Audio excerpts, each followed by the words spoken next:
దేవతల రాజు అయిన ఇంద్రుడికి, రాక్షస రాజు అయిన బలిచక్రవర్తికి కూడా తరచుగా యుద్ధాలు జరుగుతూ ఉండేవి. అంటే ఇక్కడ రాక్షసులకు దేవతలకు కూడా యుద్ధాలు జరుగుతూ ఉండేవి అని. అంటే ఒకనాడు యుద్ధంలో దేవతల రాజు అయిన ఇంద్రుడితో బలిచక్రవర్తి యుద్ధం చేసి ఆ యుద్ధంలో ఓటమి పాలయ్యాడు. ఇంకా తను ఎంతో బాధపడుతూ తన గురువు గారైన శుక్రాచార్యుడి వద్దకు వెళ్తారు. జరిగిన విషయం అంతా కూడా శుక్రాచార్యుడికి వివరిస్తారనమాట. నేను ఇంద్రుణ్ణి మించిన గొప్ప బలశాలిని అవ్వాలి అంటే ఏమి చేయాలి గురువుగారు అని అడుగుతారు.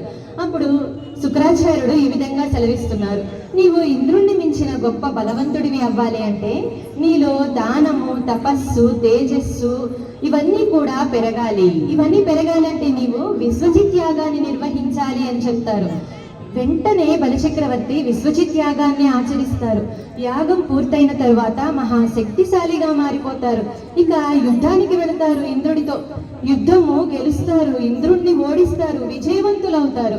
ఇక దేవతల రాజ్యాన్ని కూడా ఆయన చేజెక్కించుకుంటారు.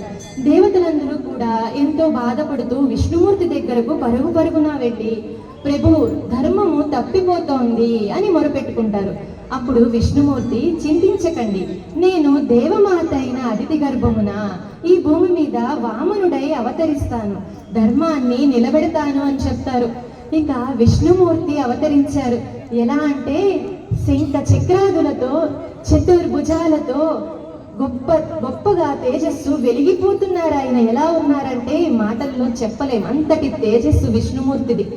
ఇక స్వామివారు యజ్ఞశాలలోనికి ప్రవేశిస్తారు. ప్రవేశించడానికన్నా ముందు ఇక్కడేమో బలిచక్రవర్తి నిరంతరం కూడా యజ్ఞయాగాదులు నిర్వహిస్తూ ఉంటారు. బలిచక్రవర్తి ఇప్పుడు ప్రవేశించారు, యజ్ఞయాగాదులు నిర్వహిస్తూ ఉంటారు.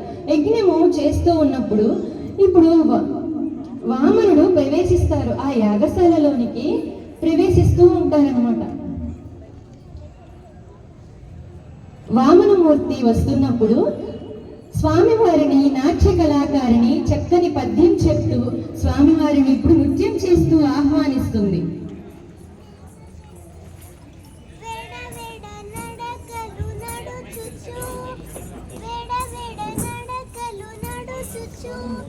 స్వామి పరమేశ్వరుడు మెల్లమెల్లగా అడుగులు వేస్తూ నడుస్తున్నారు.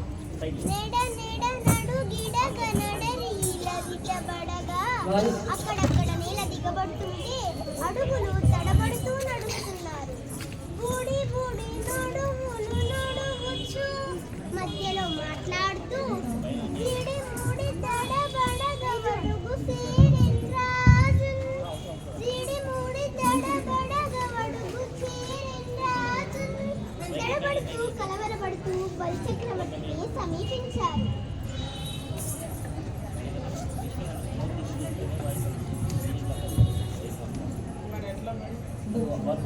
స్వామివారి నడకల చేత భూమి కదిలిపోతోందని చెప్పారు ఇప్పుడు నర్తకి. ఆ తరువాత స్వామివారు యజ్ఞశాలలోనికి ప్రవేశించినప్పుడు అందరూ కూడా ఎంతో తత్తరపాటికి లోనయ్యారని, కొంతమంది అయితే గజిబిజిగా ఏదేదో గందరగోళంగా మాట్లాడుకుంటున్నారని ఇప్పుడు బ్రాహ్మణులు చక్కని వర్ణనను మన ముందుంచడానికి వచ్చేస్తున్నారు. భగవత్ స్వరూపుడైన మహావిష్ణువు వామన రూపంలో యాగశాలలోనికి ప్రవేశించడంతో అక్కడ ఉన్న వారంతా ఆ తేజో ప్రభావానికి తత్తరపడుతున్నారట. గుజ గుజలు గజి బిజి బడువారు జాలగల తలపడుచున్ గజి బిజి ఐరి సభాస్థలి ప్రజలెల్లను పొట్టివడుగు బాపని రాతన్. ఆశ్చర్యానికి లోనైన బ్రాహ్మణులు ఒకరికొకరు గుసగుసలుగా ఏవేవో చెప్పుకుంటున్నారట. కొందరు గజిబిజిగా తిరుగుతున్నారట.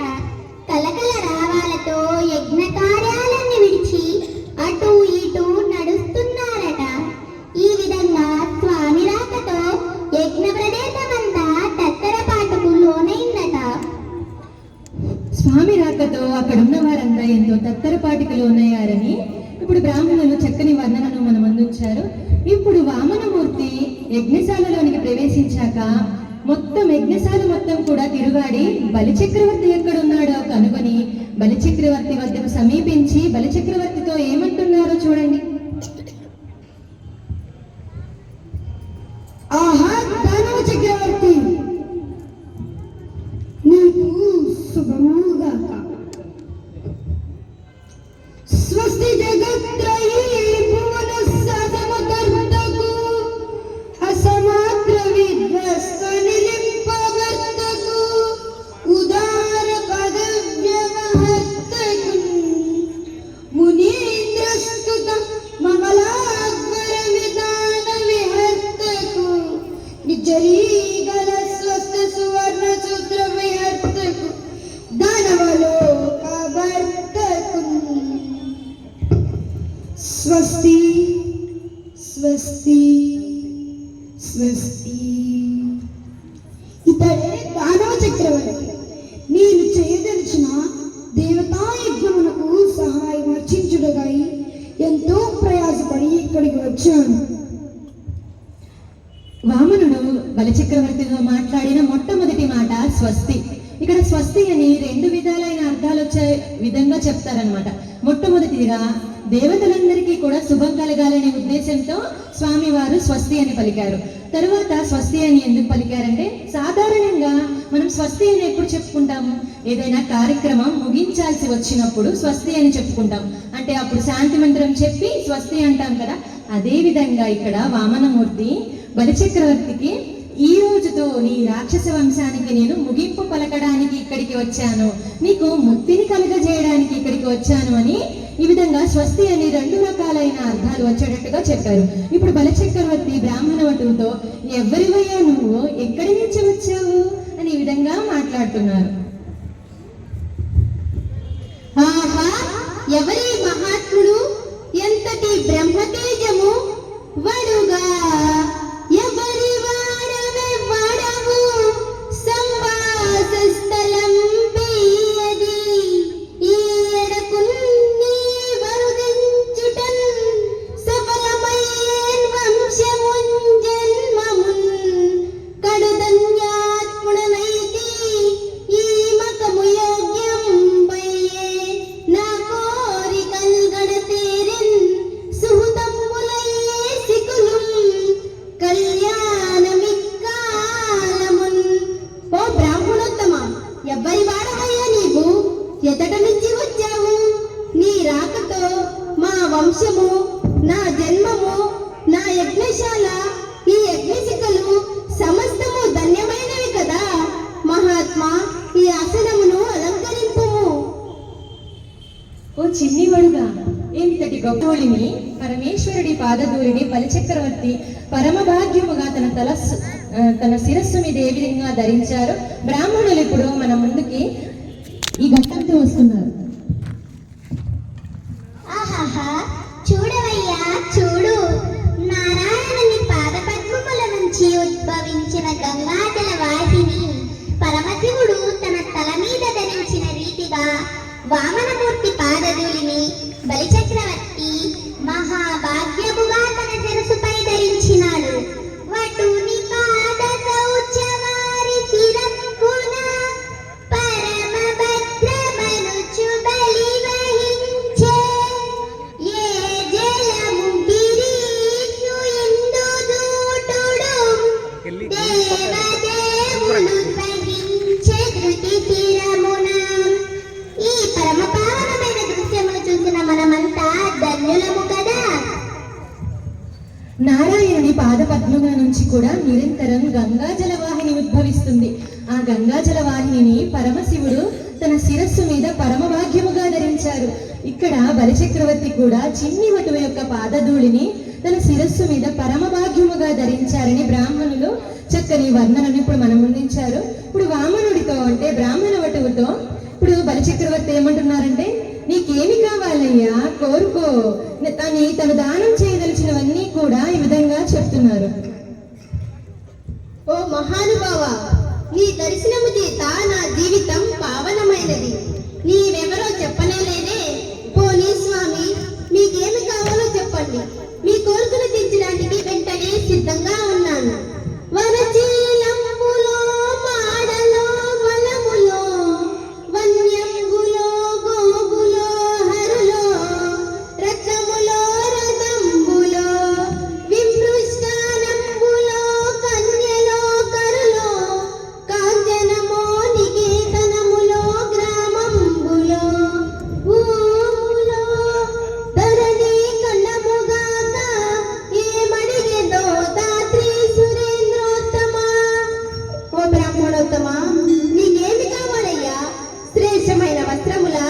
ధనమా, పొలముల, అడవిలో లభించే సంపదల, ఆవుల, రక్తముల, రథముల, మంచి భోజనమా, కన్యల, ఏనుగుల, బంగారమా, చక్కటి గృహముల, ఇవి కాక ఇంకేమైనా కావాలా?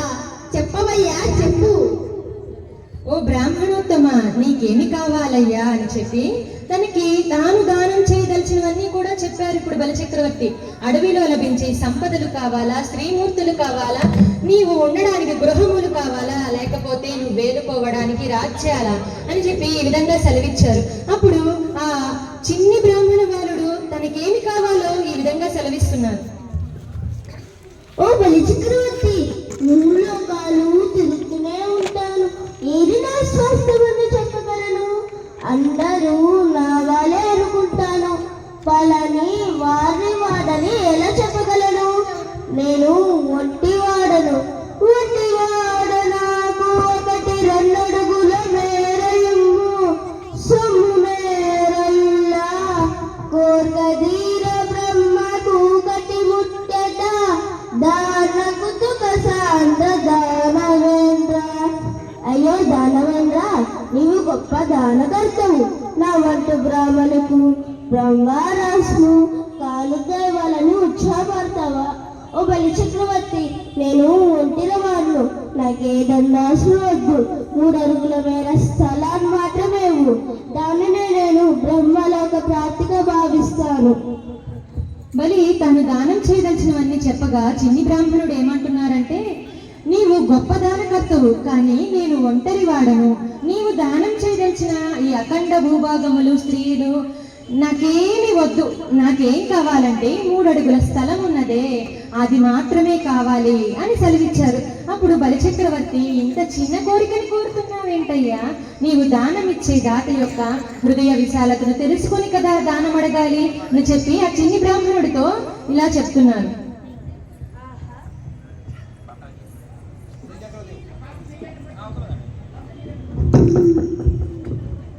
ఆహా, ఇంత చిన్న కోరిక అయ్యా వామన, కొంచెం అడిగితివో చెల్లదు, దాత పెంపు సొంపు దళపగలదే. ఆహా, ఏమిటయ్యా నీవు అడుగునది? వసుదా ఖండము వేడితో, గజములన్ వాంఛించితో, వాజులన్ రసనాహించితో, కోరితో యువకులన్ వీక్షించి కాంక్షించితో, పసిబాలుండవు నెరవీవడుగా, నీ భాగ్యం బులి పాటిగాక, అసురేంద్రుండు పదత్రయంబడుగా, ఈ అల్పంబు నీ నేర్చునే. అయ్యా ఓ చిన్ని బ్రాహ్మణోత్తమ, అఖండ భూభాగములు అడగలేదే, ఏనుగులు, గుర్రములు, పరిచారికల వంటి ఉత్తమ భాగ్యములేవి అడగలేవు కదా. చిన్న పిల్లవాడివి. ఆహా, 3 అడుగుల స్థలమా నీవు అడుగునది? అంత అల్ప కోరిక ఇవ్వడానిక ఈ అసురేంద్రుడు ఇక్కడున్నది? ఓ చిన్ని బ్రాహ్మణోత్తమ, దానమిచ్చే దాత యొక్క హృదయ విశాలతను తెలుసుకుంటున్న నీవు దానం అడగాలి. నీవు ఎటువంటి భంగం కలగకుండా కూడా దానం అడగాలి. నేను ఇస్తానంటున్న అఖండ భూభాగములు, స్త్రీమూర్తులు ఇవన్నీ నీవు కోరుకోలేదేంటి? ఓహో, నీవు చిన్ని బాలుడవు కదా, అడగడం కూడా చేత కాలేదు కదా, అందుకనేనా 3 అడుగుల స్థలం కోరుకున్నావు?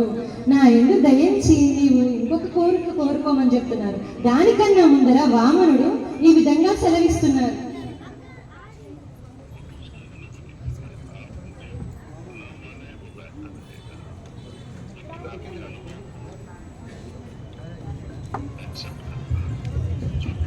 ఓ చక్రవర్తి, నేనొక బ్రాహ్మణుడును, అందున బ్రహ్మచర్య దీక్షలో ఉన్నాను.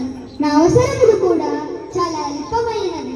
గుడుగో జనిగమోక మండలుగో, నాకు ముంజియో దండము, వడుగేనెక్కడా భూములెక్కడా, కరుల్వామాక్షుల స్వంబులెక్కడా, నిత్యోచిత కర్మమెక్కడ, మదాకాంక్షామితం పైన 3 అడుగుల మేర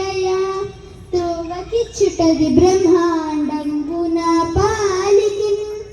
ఓ బలి చక్రవర్తి, గొడుగు యజ్ఞోపవీతము, కమండలము, మొలత్రాడో, జపదండము ఇటువంటివి కోరుకునే నేనెక్కడా? నువ్విస్తానంటున్నా ఏనుగులు, గుర్రములు, భూములు, స్త్రీమూర్తులు వంటి ఘన సత్కారములు ఎక్కడా? నా నిత్య దీక్షలకు అవసరం లేనివి కదా నీవు ఇస్తానంటున్నవి. అవన్నీ నాకెందుకు? నేను అడిగిన 3 అడుగుల స్థలమున్నదే, దాన్ని కాదనకుండా వేయగలిగితే అదే బ్రహ్మాండంబున పాలికిన్. ఓ దానవ చక్రవర్తి, నేను చిన్ని బ్రాహ్మణ వటువునే, కాదనడం లేదు. కానీ నేను బ్రహ్మచర్య దీక్షలో ఉన్నానయ్యా. నా అవసరములు చాలా అల్పమైనవి. నాకు కావలసినవి నా నిత్య దీక్షలకు అవసరమైనవి. గొడుగో, యజ్ఞోపవీతమో, కమండలమో, మొలత్రాడో, జపదండమో ఇవి నా నిత్య అవసరాలు. కాబట్టి నీవు నా అవసరానికి మించినవి ఇస్తానంటున్నావు. అసలు అవి నాకు అవసరం కూడా లేదు, నీవు ఇస్తానంటున్నవి అని చెప్పి ఈ విధంగా సెలవిచ్చారు. అప్పుడు బలిచక్రవర్తి స్వామి వారితో ఇలా అంటున్నారు. స్వామి, బ్రహ్మస్వరూపుడవు, నీవడిగిన 3 అడుగుల స్థలం ఇవ్వడానికి నాకెట్టి కష్టమూ లేదు. కానీ ఇంత చిన్న కానుక నేను ఇస్తున్నాననే భావన నన్ను బాధిస్తున్నది. నా యందు దయతో దానికి తోడుగా మరొక్కటి అడగండి స్వామి. ఇప్పుడు బలిచక్రవర్తి ఏమంటున్నారంటే స్వామి వారితో, నేను ఇంత చిన్న కోరిక నీవు కోరుకున్నావంటే ఎంతో బాధపడుతున్నాను, అందుకని నీవు మరొక కోరికను కోరుకోవయ్యా అని చెప్పి ఆ చిన్ని బ్రాహ్మణుని అడిగారనమాట. అప్పుడు ఆ చిన్ని వామన వటువు ఈ విధంగా సెలవిస్తారు. ఆహా బలి సార్వభౌమా, నీ వంటి మాట తప్పని వారు, నీతివంతులైన దాతలు లభించినా కూడా బ్రాహ్మణులు బ్రహ్మనిష్ఠులైన వారు. ఎలా ప్రవర్తించాలో వారి మాటల్లోనే వినవయ్యా.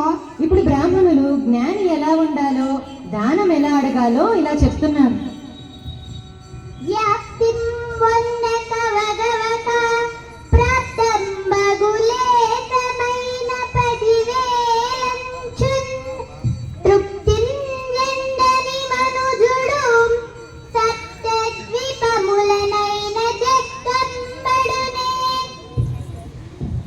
జ్ఞాని తన మనస్సును అదుపులో ఉంచుకొని లోభి గుణాన్ని విడిచిపెట్టి ప్రార్థించిన కొద్దిపాటి వారాన్నే మహాభాగ్యంగా భావించాలి. అలా కాకుండా ఇంకా ఇంకా నాకే కావాలి, ఉన్నదంతా నాకే కావాలి అని ప్రవర్తించేవారు ఎన్ని పుణ్యక్షేత్రాలు తిరిగినా, ఎట్టి దీక్షలాచరించినా కొంచెం కూడా అభివృద్ధి చెందలేరు. దొరికిన దానితో తృప్తి చెందని వాడికి, ఇంకా లేదని దుఃఖించే వాడికి సప్తద్వీపములు ఇస్తే సంతోషిస్తాడా? అందుకని వామనుడు ఏమన్నాడంటే, దానికి 3 అడుగులు చాలు, అదే నాకు బ్రహ్మాండంబు నేను అని భావిస్తాను అని చెప్తున్నారని ఇక్కడ బ్రాహ్మణులు చక్కగా వర్ణించారు. ఇప్పుడు వామనుడు ఆశ అనేది తుదిలేనిదని, అనంతమైనదని ఇలా వర్ణిస్తున్నారు. ఓ రాజేంద్ర, ఆశ అనేది తుదిలేనిది, అనంతమైనది. విజ్ఞులు దానిని వివరిస్తున్నారు, ఆలకించు. ఇప్పుడు విష్ణు భక్తురాలైన నాట్య కళాకారిణి ఈ విధంగా మాట్లాడుతుంది.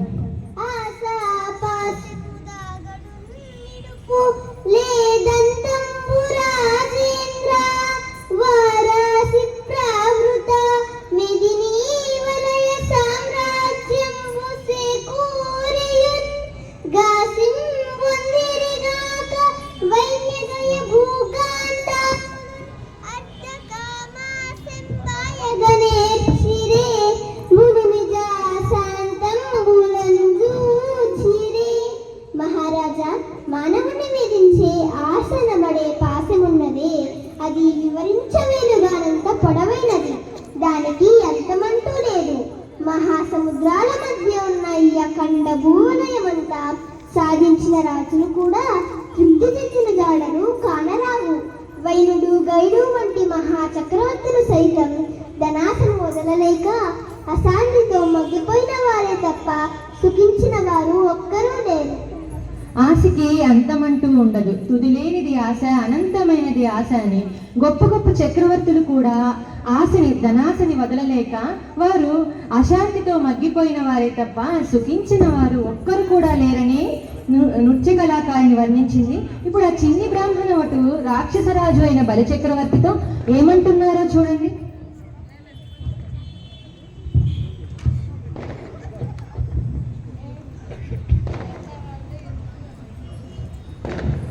ఓ బలి, ఇదేమిటో ఈ బ్రాహ్మణుడు ఇలాంటి కోరికలు అడుగుతున్నాడని దిగులు చెందుతున్నావా?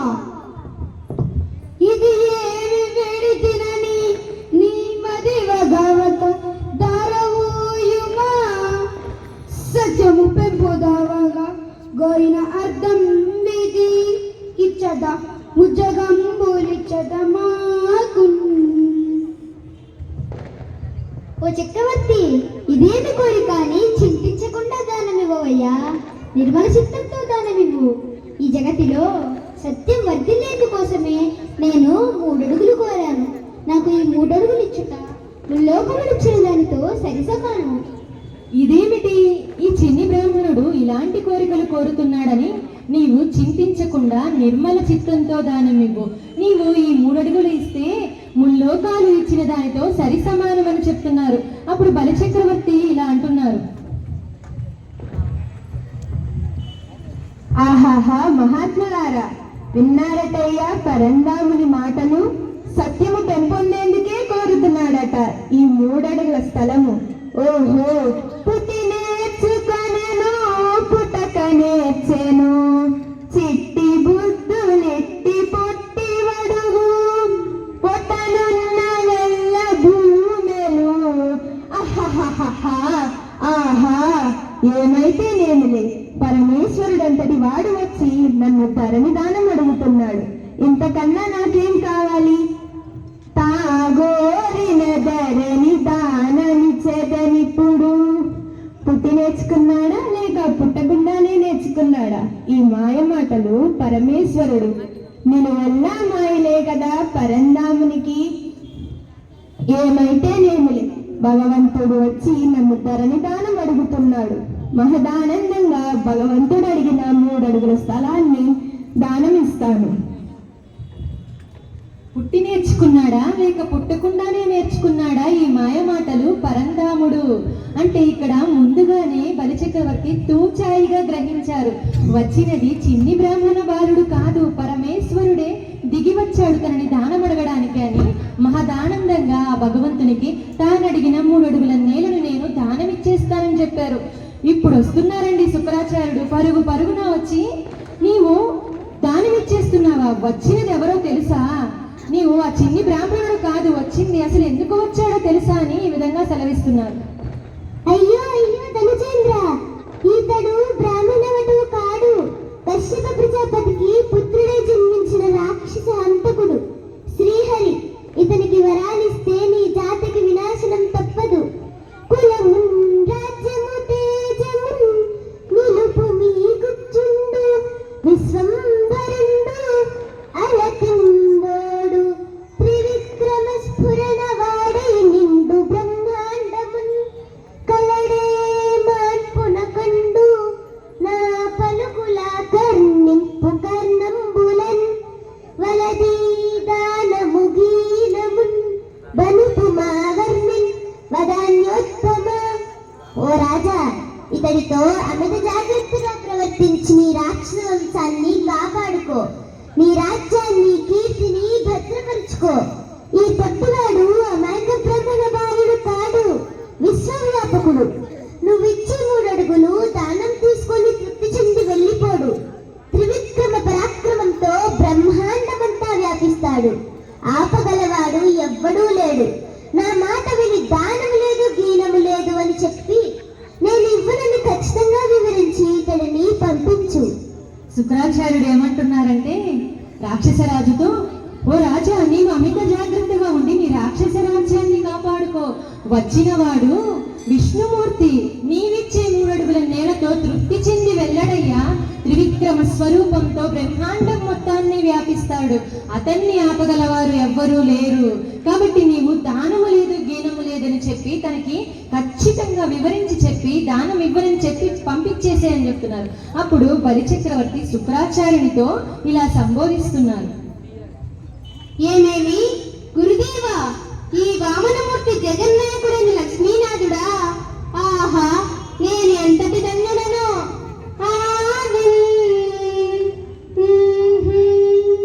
శ్రీ సతి కొప్పుపై శిరముపై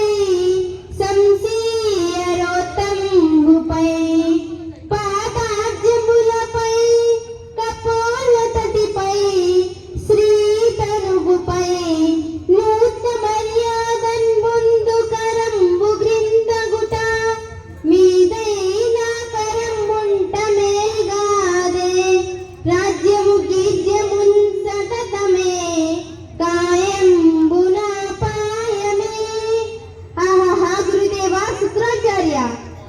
కనిపిస్తున్న ఈ దివ్యహస్తము సాక్షాత్ లక్ష్మీదేవిని అలంకరించగలిగిన శ్రీహస్తమా? ఆహా, అటువంటి మహోన్నత అభయహస్తము నేల క్రింద ఉండి నా చేయి పైనటమా? ఈ అదృష్టం ముందు నా రాజ్యం ఏ పాటినయ్యా? ఈ రాజ్య సంపదలు, ఈ శరీరాలు, ఇవన్నీ ఎంతవరకు శాశ్వతాలు? ఇవన్నీ ఒక నాటికి నశించిపోయేవే కదా. అందరూ కూడా లక్ష్మీదేవి యొక్క కటాక్షం కోసం ఎదురు చూస్తూ ఉంటారు. కానీ ఆ లక్ష్మీదేవి మాత్రం స్వామివారి చూపు కోసం పరితపిస్తుంది. ఆయన తనని చూడాలని ఎంతో కోరుకుంటుంది. అటువంటి లక్ష్మీదేవి పరవశించిపోతుంది స్వామివారి యొక్క చేయి తన శరీరం మీద వేస్తే. కాబట్టి అటువంటి తల్లిని పరవశింపచేసేటటువంటి స్వామివారి నూతన మర్యాద పొందినటువంటి ఆ విష్ణుమూర్తి యొక్క చేయి క్రింద ఉండటమా, నా చేయి పైన ఉండటమా, నేను ఆయనకి ఇచ్చేవాడిన ఇంతటి మహద్భాగ్యం ఇప్పటికైనా ఎవరికైనా దక్కిందా? లేదు కదా. అటువంటి స్వామి బ్రాహ్మణ వటువు రూపంలో వచ్చి నన్ను ధరణి దానం అడుగుతున్నాడు. ఇవ్వద్దని అంటున్నారా? నేను దానము ఖచ్చితంగా ఇస్తాను అని చెప్పారు ఇక్కడ బలిచక్రవర్తి. ధనము పోయినా, శరీరము పోయినా సరే, రాజ్యము పోయినా, గీజ్యము పోయినా నేను దానం ఇచ్చేస్తానని చెప్పారు. ఆ తర్వాత శుక్రాచార్యుడు ఈ విధంగా మాట్లాడుతున్నారు. ఓ బలి చక్రవర్తి, నా మాట విను. ఇప్పటిదాకా అఖండ సంపదలతో 14 భూములను పాలించావు. కానీ ఈ దానముతో సమస్తమంతా పోగొట్టుకొని నిరుపేదవై అవమానపడతావు. రాక్షస కులద్రోహివై శిక్షణ అనుభవిస్తావు.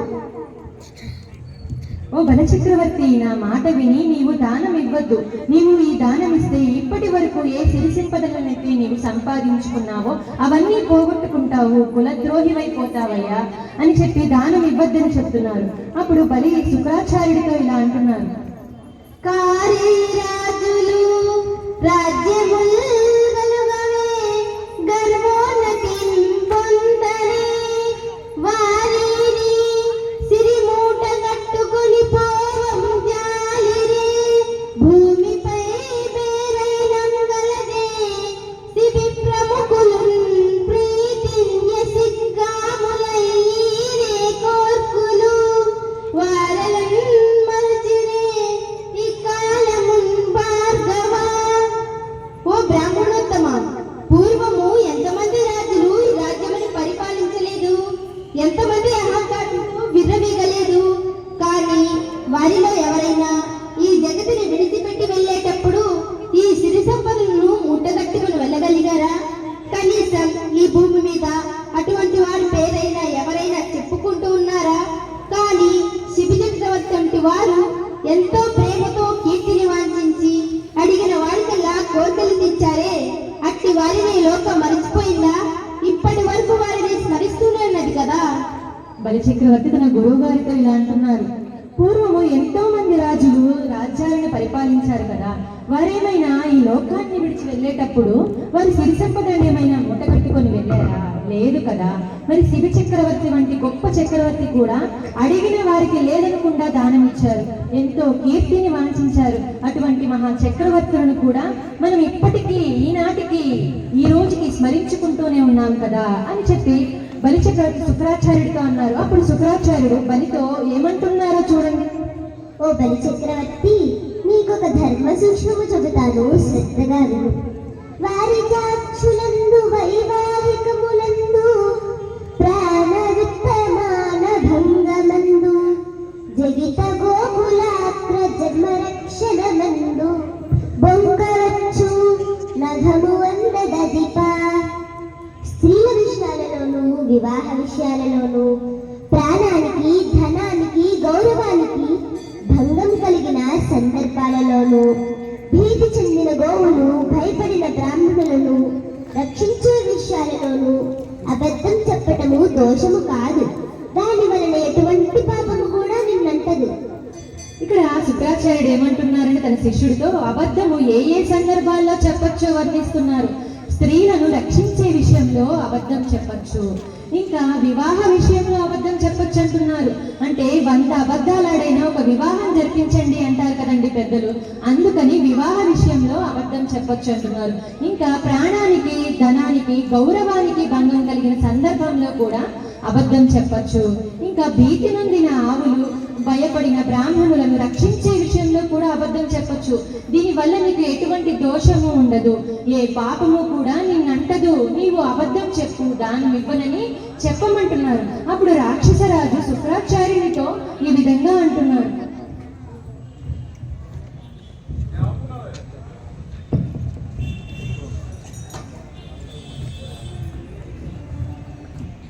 గురుదేవ, ఇదంతా భగవత్ ప్రేరితమై జరుగుతున్నది. పంచభూతముల సాక్షిగా భగవంతునికి ప్రమాణం చేసి మళ్ళీ మాట తప్పమంటున్నారా? నన్ను క్షమించండి. ఈ జీవితంలో ఎవరికీ శాశ్వతం కాదు. బ్రతికే 4 రోజులు అసత్య ప్రవర్తనతో బ్రతకటం హీనములకెల్లా హీనము. సత్యము, దానము, కరుణ, ధర్మము వంటి గొప్ప భావాలకు దూరంగా కాలం గడిపే మూఢుడు ఏ మహత్తత్వాన్ని సాధించలేడు. చెలియే మృత్యువు చుటనే యముడు, సంశయమార్తులే కింకరుల్, శిలలంజేసెనే తన్ను బ్రహ్మ, దృఢమే జీవంబునో చెల్లరే, చలితం బహుట ఎరుంగతి కపట సారంబు నిగ్గంబుగా ధనచున్మూడు, సత్య దాన కరుణ ధర్మాది నిర్ముక్తుడై. ఓ శుక్రాచార్య, ఓ శుక్రాచార్య, మృత్యువు నా ప్రాణ స్నేహితుడా? యముడు మా బంధువా? యమకింకరులేమైనా నా సేవకుల?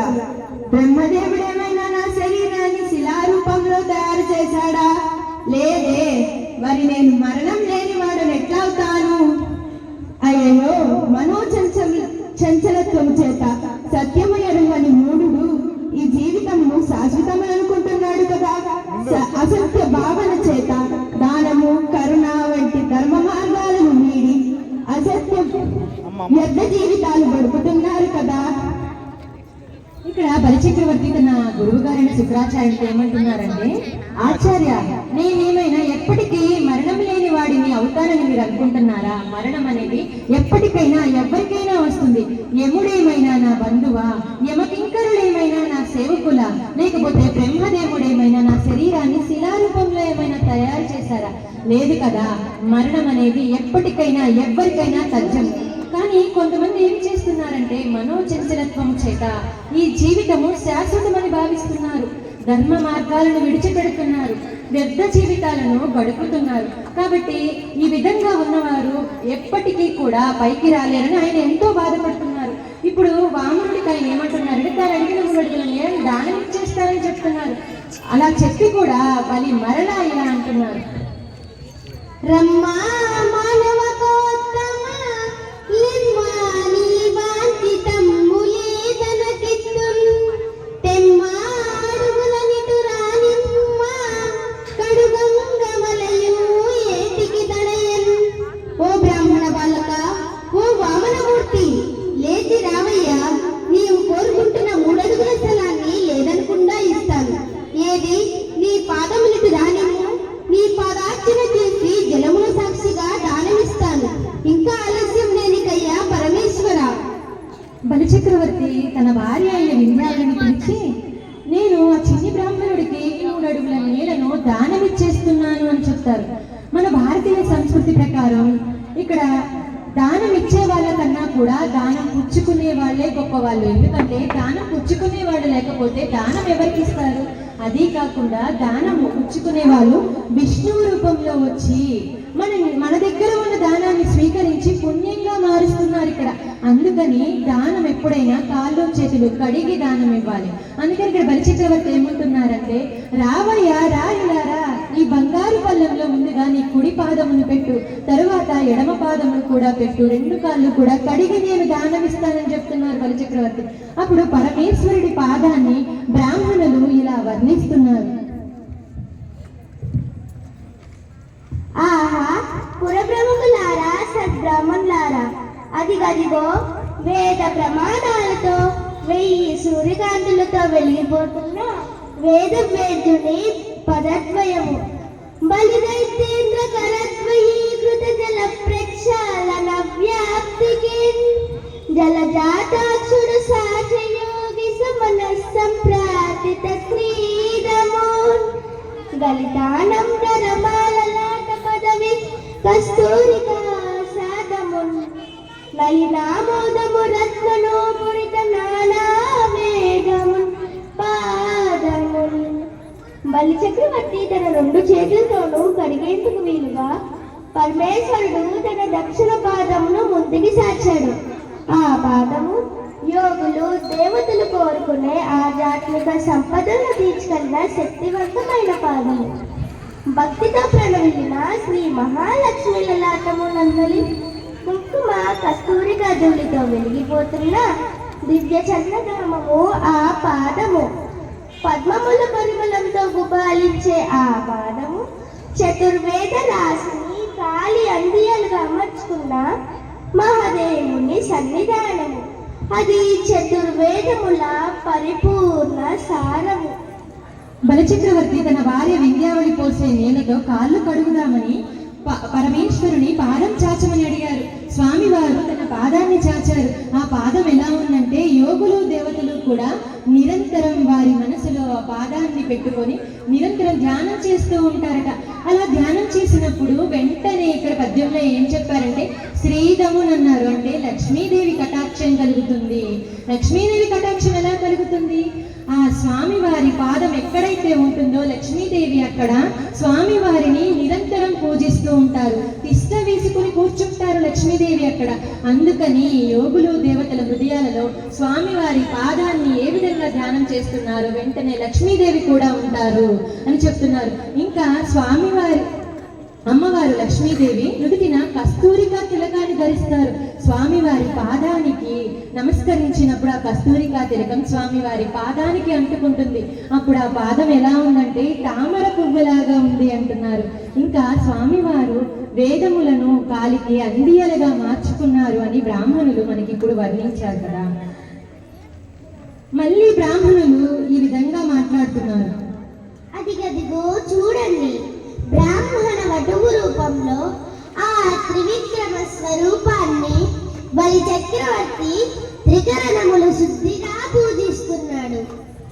విప్రాయ ప్రకట వ్రతాయ భవతే విష్ణు స్వరూపాయ వేద ప్రామాణ్య విధే త్రిపాదనిందాస్యామి క్రియా క్షిప్రుండై ధనుజేశ్వరుండు వడుగున్ చేసాచి పూజించి బ్రహ్మ ప్రీతం మణిధారమోసే భువనం భాష్యమున్ పొందగన్.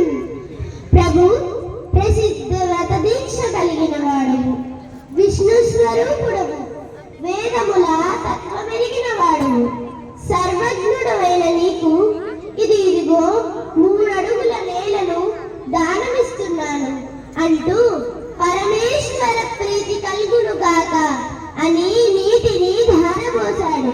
అది చూసి సకల లోకాలు అమితాశ్చర్యాన్ని పొందాయి. ఓ బ్రాహ్మణుడా, ఓ అడుగా, నీవడిగిన 3 అడుగుల నేలను నేను దానం ఇచ్చేస్తానయ్యా అని చెప్తున్నారు. అని కమండలంలో నుంచి అక్కడ తన భార్య నీళ్లు పోస్తుంటే కాళ్ళు కడుగుదామని చూస్తుంటే కమండలంలో నుంచి నీరు రావట్లేదు ఎంతసేపటికి. ఇక్కడేమో శుక్రాచార్యుడు తన శిష్యుడి మీద ఉన్న అమితమైన ప్రేమతో కమండలం జలద్వారంలో నుంచి లోపలికి సూక్ష్మ రూపంలో వెళ్ళారు. నీటి ధారని పడనీయకుండా అడ్డుపడితే దానం ఇవ్వకుండా ఆగిపోతుంది కదా, అందుకని. ఇక్కడ జగన్నాటక సూత్రధారి ఆ జగన్నాథుడికి తెలియందేముంటుందండి. ఆయన అక్కడ వింధ్యావళి దగ్గరున్న కమండలం ఏదమ్మా ఇటీ అని తీసుకొని తన దగ్గర ఉన్న దర్భల కట్టలో నుంచి ఒక దర్భని తీసుకొని కమండలం జలద్వారంలో పెడతారు. అప్పుడు అది సూక్ష్మ రూపంలో ఉన్న శుక్రాచార్యుడి కంటికి గుచ్చుకుంటుంది. ఆయన వెంటనే జలద్వారంలో నుంచి బయటికి వచ్చేస్తారు. ఇక నీటి ధార ఎలా పడుతుందంటే ధారాళంగా పడుతుంది. తాను అడిగిన 3 అడుగుల నేలని దానం ఇచ్చేశారు కూడా. రాజ్యం పోతోందని తెలిసి ఆడిన మాట తప్పకుండా సంతోషంగా దానం చేసిన బలిచక్రవర్తిని చూసి దేవతలందరూ కూడా పుష్పవృష్టిని కురిపించారు. ఆ తరువాత వామనుడి పాదములు కడిగి బలి ఏ విధంగా ధన్యుడైనాడో బ్రాహ్మణులు ఇప్పుడు వర్ణిస్తున్నారు. సురలోక సముద్ధరణము నిరత శ్రీకరుణమఖిల నిగమాంతాలంకరణము భవసంహరణము హరిచరణము నీతనడిగన సురోత్తముడన్. వేద విధానాలతో సరి సమానమైన పరమేశ్వరుని పాదము సురలోక సముద్ధరణము, దేవతాలోకము సహితము రక్షింప సమర్థమైన ఆ స్వామి పాదము, నిరంతరం లక్ష్మీ పూజితమైన ఆ లక్ష్మీనారాయణుడి పాదము, చతుర్వేదాంతములైన ఉపనిషత్తులకే అలంకారం ఈ పాదము. ఇది సకల దుఃఖాలు నశింపజేయు శ్రీహరి పాదము. మహాభాగ్యశాలి అయిన బలిచక్రవర్తి పరమ పుణ్యతీర్థములైన గంగాజలాలతో స్వామి చరణములు కడిగి ధన్యుడైనాడు. ఈ పాదం ఎలా ఉందంటే వర్ణిస్తున్నారు బ్రాహ్మణులు, దేవతాలోకములన్నింటినీ కూడా ఉద్ధరించేటటువంటి పాదం అది. ఎల్లవేళలా సిరి సంపదలు కలిగినటువంటి పాదము, దయ కలిగినటువంటి వేదములకు అలంకారము ఈ పాదం అని చెప్తున్నారు. అందుకే ఇక్కడ అన్నమాచార్యుల వారు ఏం చెప్పారంటే బ్రహ్మ కడిగిన పాదం అన్నారు. ఈ బలిచక్రవర్తి గాథలో నుంచే ఈ ఘట్టాన్ని తీసుకొని ఆయన చక్కటి పాటను రచించారు. ఇక తరువాత స్వామి 2 అడుగులతో భూమిని ఆకాశాన్ని కొలుస్తూ స్వామి ఎంతో ఎత్తుకి పెరిగిపోయారని పిల్లలందరూ కూడా కలిసి ఇంతింతై వటుడింతై రవిబింబం ఉపమింప అని స్వామి వారి గురించి చక్కని పద్యాలను ఇప్పుడు ఆలపిస్తున్నారు.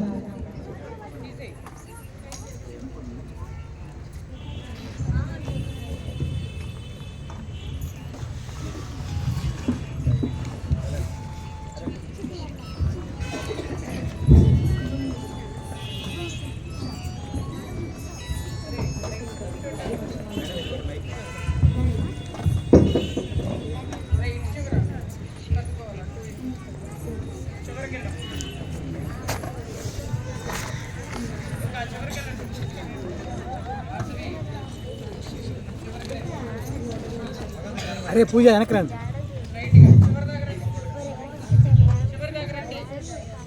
చివరి దాకా చివరికి రండి.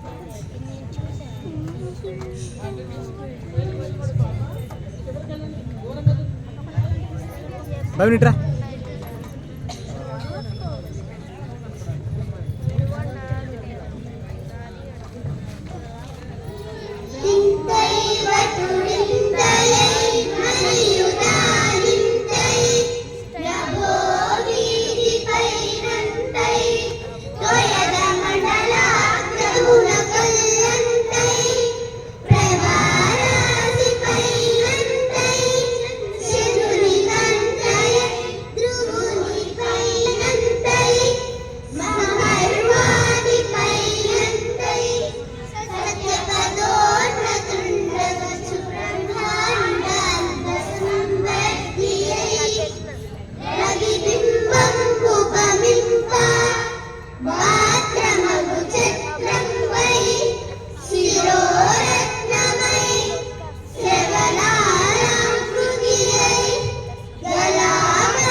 ఇంతింతై వటుడింతై అనగా స్వామివారు పెరిగిపోయారట.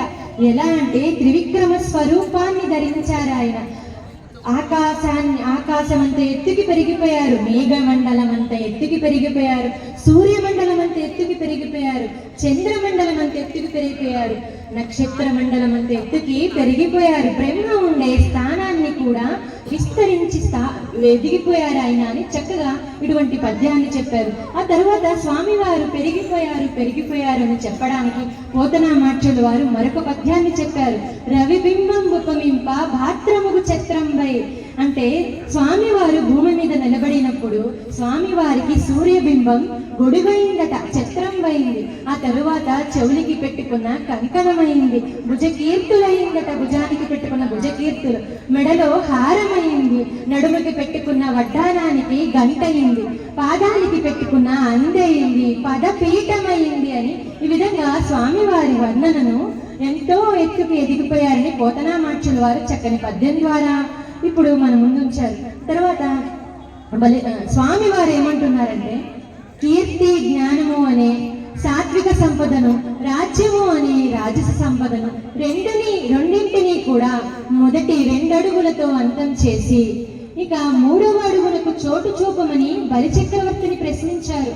అప్పుడు బలిచక్రవర్తి ఏమంటున్నారంటే, నా దగ్గర నేను అనే అహంకారం తప్ప, అంటే ఇక్కడ నేను అనే అహంకారం అంటే తామస అహంకారం, నేను అనే తామస అహంకారం తప్ప నా వద్ద మరి ఇంకేదీ లేదనే అర్థాన్ని తెలియచెప్తూ తన శిరోస్థలము 3వ అడుగునకు యోగ్యమని చెప్పి బలి సవినయంగా తనని తానే ఆ పరమాత్మునికి సమర్పించేసుకున్నారు. అంటే ఇక్కడ 3 ఏంటి? ఆ 3 ఏంటంటే సాత్విక, రాజస, తామస గుణాలు. ఈ 3ంటిని కూడా మనం ఎప్పుడైతే పరమాత్మకి సమర్పించుకుంటామో ఆ పరమేశ్వరుడు మనకి కళ్ళెదుట వస్తారు, అతని సాక్షాత్కారం మనకి కలుగుతుంది అని ఈ గాథని విన్న వారందరూ, చదివిన వారందరూ, ఇంకా కూడా ప్రదర్శించిన వారందరూ కూడా స్వామివారి కృపకు పాత్రులగుదురుగాక. ఇప్పుడు మన పిల్లలందరూ కూడా ఈ కార్యక్రమం అయితే ఇంతటితో ముగిసింది. పిల్లలందరూ కూడా మీ కరతాళ ధ్వనులే ఆశీస్సులుగా మేము భావిస్తున్నాం. పిల్లలందరికీ చక్కగా వీరందరూ కూడా శాంతి మంత్రం చెప్పి ఈ కార్యక్రమాన్ని ఇంతటితో ముగిస్తారు.